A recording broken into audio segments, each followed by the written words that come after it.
අද කතා කරන්න යන්නේ ඔයාලට වෘක්කාණුවක සීන් එකක්. ඉතින් මොකද්ද මේක සීන් එක? ඔයාලට මේකෙදි මතක තියාගන්න තියෙනවා මේ සක්‍රීය අක්‍රීය සීන් එකක්.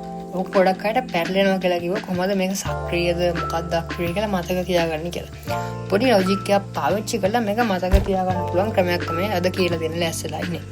එතකොට මේක මේකේ ඔයාලට තියෙනවනේ අර වර්ණීය ප්‍රතිශෝෂණීය ශ්‍රාවය වෙන දේවල් මම ඒව නෙමෙයි මතක තියාගන්න කියලා දෙන්නේ.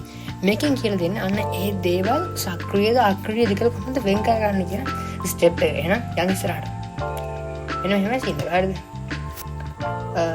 මම මෙයාගේ පොඩි ෆොටෝ එකක් දාන්න තියාගන්නවා ලේසි වෙන්න. හරි. දැන් මේකේ අපිට දේවල් ටික තියෙනවානේ. මම ඒ ටික විනාඩියක් ඇතුළත මේක ලියා ගන්නවා. ඊට පස්සේ ඔයාලට කියන්න කොහොමද ඒක මතක තියාගන්නේ කියලා.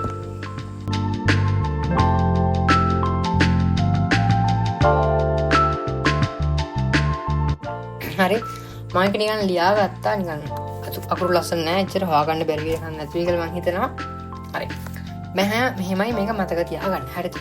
මෙන්න මෙතනින් ඔයාලට පේනවා මේ රතු පාටින් මම දාලා තියෙන්නේ ඇතුළට මොනා කරනේවද ඇතුළට ශ්‍රාවය කරනේවද වර්ණීය ප්‍රතිශෝෂණය කරනවද? මේක ළමයි ශ්‍රාවය කියලා කියන්නේ අපි අපේ රුධිර කේශ නාලිකාවල ඉඳන් අනවශ්‍ය දේවල් මෙන්න මේ වාහිනිය වලට දාන එක තමයි ශ්‍රාවය කරනවා කියලා කියන්නේ. අතර වර්ණීය ප්‍රතිශෝෂණය කියලා කියන්නේ අවශ්‍ය දේවල් මේකේ තියෙන අවශ්‍ය දේවල් අපි නැවතත් අපේ රුධිරයට උරා ගන්න එක තමයි වර්ණීය ප්‍රතිශෝෂණය කියන එකෙන් වෙන්නේ. එතකොට මේ මම කළු පාටින් දාලා තියෙන්නේ වර්ණීය ප්‍රතිශෝෂණය කරන දේවල් ටික. හරිද? රතු පාටින් දාලා තියෙන්නේ ශ්‍රාවය කරන දේවල් ටික. හරි. එතකොට කොහොමද මේක සක්‍රීය අක්‍රීය භාවය හොයාගන්නේ? මෙන්න මෙහෙමයි මේ වැඩේ කරන්නේ. මේකට පදනම් වෙන මූලික කාරණා දෙකක් තියෙන තර්ක දෙකක්. මේක ඇත්තටම මෙහෙමයි. මම ඔයාලට මේක පටන් ගන්න කලින්ම කියනවා මේක ඇත්ත නෙමෙයි. මේක මතක තියාගන්න පාවිච්චි කරන ක්‍රමයක් විතරයි. නිසා අර ඔයාලා කියන්න එපා ඌ කොහොම නෙමෙයි ඇත්ත තියරි කොහොම නෙමෙයි කියලා. මම මේක මතක තියාගන්න පාවිච්චි කරන ක්‍රමයක් විතරයි කියලා නයිත් කියනවා. හරින පොයින්ට් එක තමයි මේකට අපිට අවශ්‍ය වෙන දේ. මෙන්න මෙහෙම. පළවෙනි කාරණාව තමයි හොඳට අහගන්න.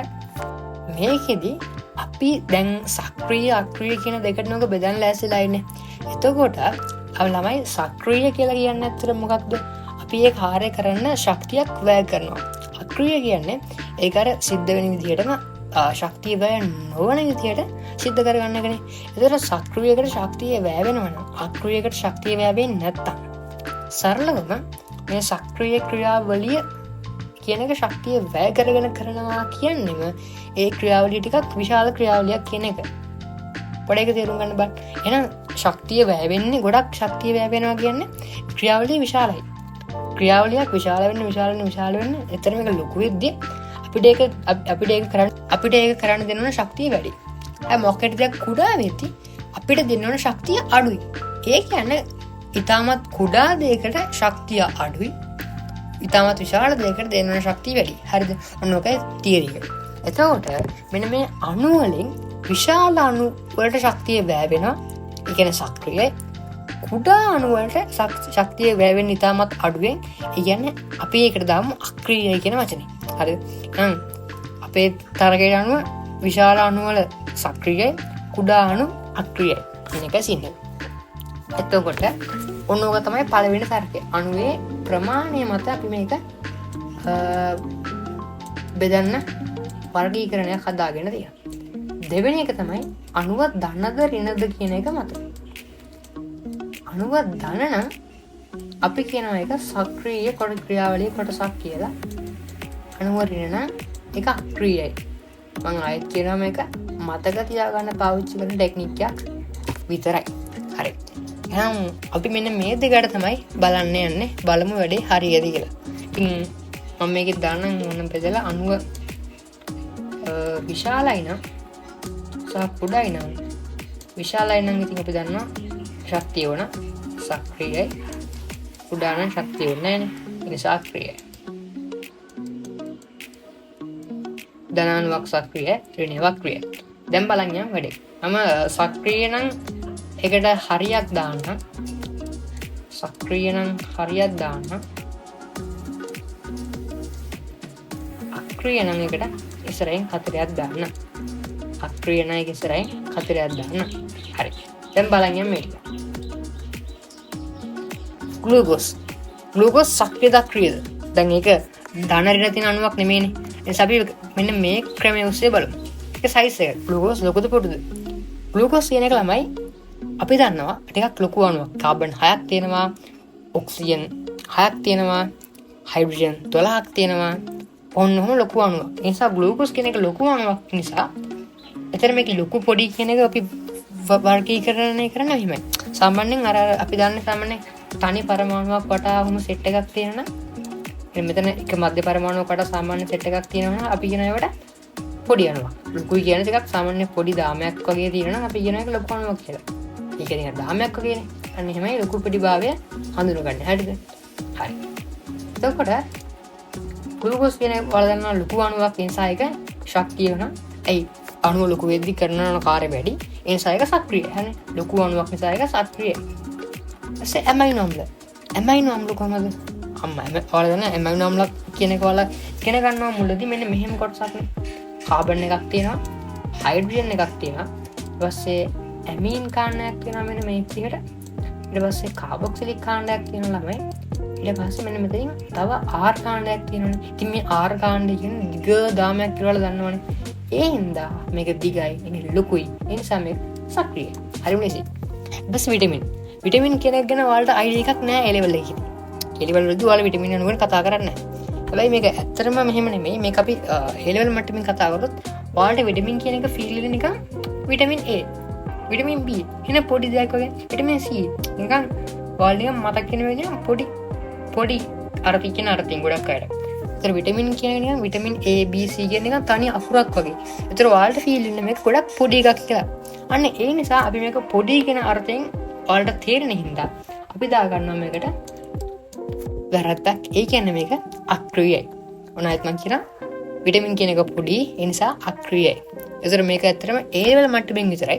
ඔයාලට මේක තව පොඩක් එහෙට ගියොත් ඔයාලා දන්නවා යමන්නේ විටමින් කියන ටිකක් ලොකු අණුවක් ඇත්තටම. විටමින් ලොකුයි. විටමින් B12 වගේ ගත්තොත් මාට ලොකු අණුවක් ඒක. හැබැයි අපි මේක ඒ ලෙවල් මට්ටමින් කතා කරන හින්දා විටමින් වලට පොඩි අණුවක් වගේ තේරෙන හින්දා අපි මේක අක්‍රිය කියන ටයිප් එකට දා ගන්නවා. හරිම ලේසි. ඊට පස්සේ ජලය H2O චූටි අණුවක් ඔයාලා දන්නවා. ඒ නිසා ඒක අක්‍රියයි. එහෙනම් දාගත්ත කතරයක්. යූරියා කියන එක ඔයාලට තියෙනවා කෙමිස්ට්‍රි වල මම හිතනවා තියෙනවා ඇති කියලා. කෙමිස්ට්‍රි වල තියෙනවා මම හිතන්නේ යූරියා වලට සමීකරණයක් මෙන්න මෙහෙම මට මතක විදිහට ඇමෝනියා කාබන් ඩයොක්සයිඩ් එක ප්‍රතික්‍රියා කරලා අපි ගන්නවා යූරියා. කොහොමද ගන්න යූරියා වල සමීකරණය? මෙන්න මෙහෙම. ඔබ තිබ්බේ CO මෙහෙම තමයි ඔබ ලියන්න පුළුවන්. සහ ජලය. මේ අණුව වලට ලියන හැටි මම හිතන්නේ ඇති. මෙන්න මෙහෙම. ඊට පස්සේ මෙන්න මෙතන ඇමීන් කාණ්ඩ දෙකක් දෙපැත්තට සෙට් කරලා තියෙනවා. හරි. එතකොට මෙන්න මේ යූරියා කියන්නේ ඔයාලට ඉතාමත් පොඩි අණුවක්. එහෙනම් මේක අක්‍රියයි. අන්න ඊට පස්සේ අපේ පොඩ්ඩක් කියලා ධන ඍණ අයන. ධන අණුවක් නම් සක්‍රියයි. ඍණ එකක් නම් අක්‍රියයි. ධන එකක් නම් සක්‍රියයි. ඍණ එකක් නම් අක්‍රියයි. දැන් පොඩි ප්‍රශ්නයක් ඇති. ඇයි මම මේ පොටෑසියම් එක දැම්මේ නැත්තේ කියලා. ඒක පොඩි ස්පෙෂල් පොයින්ට් එකක්. මම ඒක පස්සේ කියලා දෙන්නම්. මෙන්න මේ පොටෑසියම් ගැන. හරි. ඊට පස්සේ ජලයට. ජලය මොකද්ද? කුඩා අණුවක්. ඒ නිසා ඒක අක්‍රියයි. සෝඩියම් ප්ලස් කියන ධන එකක් සක්‍රියයි. අක්‍රියයි. සක්‍රියයි. අක්‍රියයි. ප්ලස් මේකත් පොඩි අක්‍රියයි. මේකත් පොඩි නේද? අක්‍රියයි.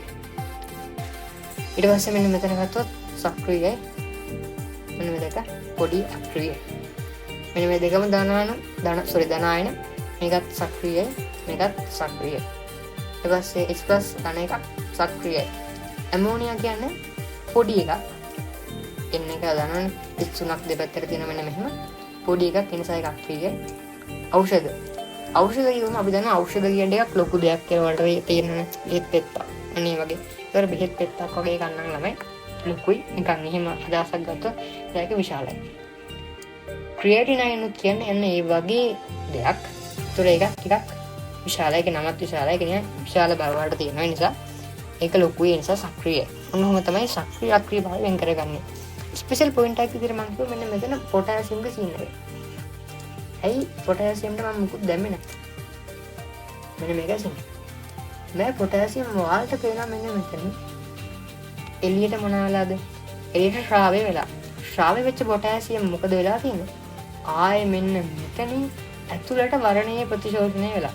ඒතර ශ්‍රාවය වෙච්ච ආය වර්ණීය ප්‍රතිශෝෂණය වෙලා කියලා කියන්නේ පොඩක් අමුතු සීන් එකක්. ඒක ඇත්තට මෙතන හම්බෙන අමුතු පොයින්ට් එකක්. ඒ හින්දා මෙන්න මේ පොටෑසියම් හරිනම් වෙනම සක්‍රිය.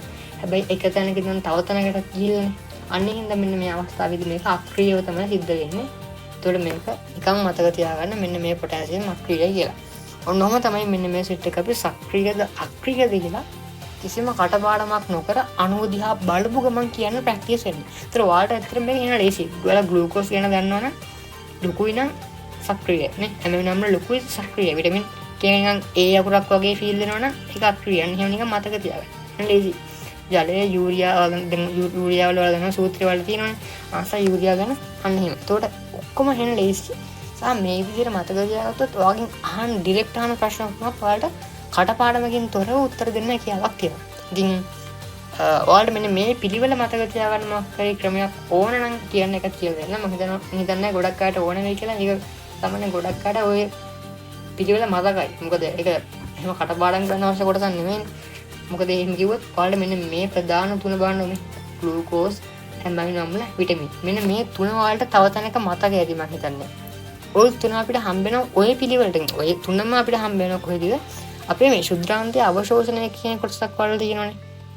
උනේ අවශෝෂණය කොටසේදී අපිට හම්බ වෙනවා ග්ලූකෝස්, ඇමයිනෝ අම්ල, විටමින් කියන තුනම සහ මම හිතන්නේ අර කුඩා පෙප්ටයිඩ් ඒ කියන්නේ අර ඇමයිනෝ අම්ලයකට වඩා ටිකක් ලොකු වර්ෂන් එක ඇමයිනෝ අම්ලයක කුඩා පෙප්ටයිඩ් කියන හතරම අපිට සක්‍රීය පරිවහනය ඔස්සේ අවශෝෂණය කරනවා කියන තැන අපිට තියෙනවා. ඉතින් මෙතනත් ඒ තුනම සක්‍රීයයි ඇයි විශාල හින්දා. එතනත් ඒ සෙට් එකම සක්‍රීයයි විශාල හින්දා. ඔය වගේ තියරි එකක් තමයි අපිට හැමතැනටම ඇප්ලයි කරගන්න පුළුවන් වෙන්නේ. ඉතින් හරියනම් මෙතනින් වීඩියෝ එක ඉවර කරනවා. ඔයාලට තාමත් ප්‍රශ්න තිබුණොත් අනිවාර්යයෙන්ම කමෙන්ට් කරලා දාන්න. සහ ඊළඟට කෙටි ක්‍රමයක් ඕන මොන වගේ එකකටද කියලා අනිවාර්යෙන් කමෙන්ට් එකක් දාන්න. අපි අපේ ටීම් එකට එකතු වෙලා ඕගොල්ලන්ට පුළුවන් පරිමේ සපෝට් එකක් දෙන්න බලාගෙන ඉන්නවා. හැමෝටම ගුඩ් බයි.